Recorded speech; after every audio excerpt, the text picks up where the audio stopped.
پس از قوه قانونی گرفتن حکم دادگاه درباره حبس چهره‌های شناخته، نمایندگان خدمات اجرا به مصادره اموال برخی از آنها شروع کردند. طبق اطلاع دریافتی رادیوی آزادی، منزل پدری سید جعفر عثمانزاده سابق رئیس حزب دموکرات و وکیل پیشین پارلمان در ناحیه فرخار مصادره شده است. منزلی که عثمانزاده در دوشنبه زندگی میکرد به نام همسرش بوده است. حولی همراهان ظریفی وزیر پیشین کارهای خارجی تاجیکستان هم در کنار دوشنبه مصادره شده است. در خانه ظریفی کسی نبود و قلف درش را نو کرده بودند.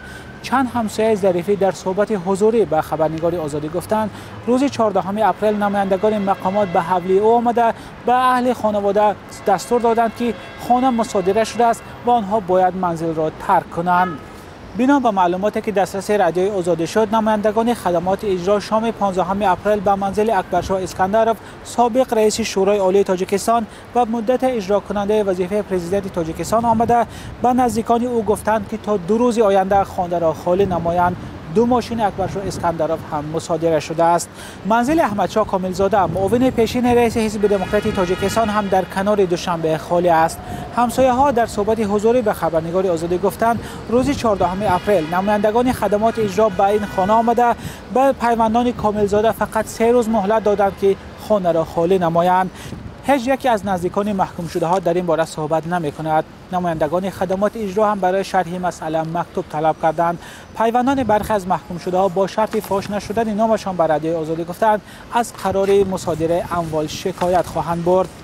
به اطلاع یک منبع رادیوی آزادی، شاکرجان حکیموف معاون اول رئیس حزب سوسیال دموکراتی تاجیکستان که همگی یک خانه در بلند آشانه داشت از مصادره بیرون مانده است چون آن یگانه سرپناه اعضای خانواده است.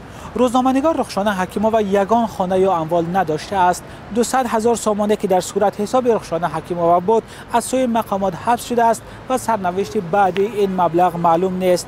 درباره مصادره اموال عبدالفیض عطایی سابق سخنگوی وزارت کارهای خارجی، سرهنگ ها نورامین غنیزاده و جمشید بویف چیز معلوم نیست. وکیلان دفاع قبلا گفته بودند که برای همه محکوم شده در دایره پرونده تبادلات قرار مصادره اموال نیز برآمده است. دادگاه عالی تاجیکستان روز 2 اپریل حکم 9 نفر را در دایره پرونده تبادلات به تغییر گذاشت. بعد این حکم دادگاه به اجرا درآمد. گروه عبارت از سیاستمداران و منصبداران پیشین و یک روزنامه‌نگار در ماه فوریه با اتهام خیانت و دولت و کوشش تبادلات از 8 تا 27 سال زندانی شدند. خودشان حکم را بی اساس می‌دانند و از مقامات خواسته بودند که حکم را بازنگری و قرار مصادره اموال را بیکار نمایند. مولا رجب یوسفی، علیشیر ظریفی، آزادی، دوشنبه.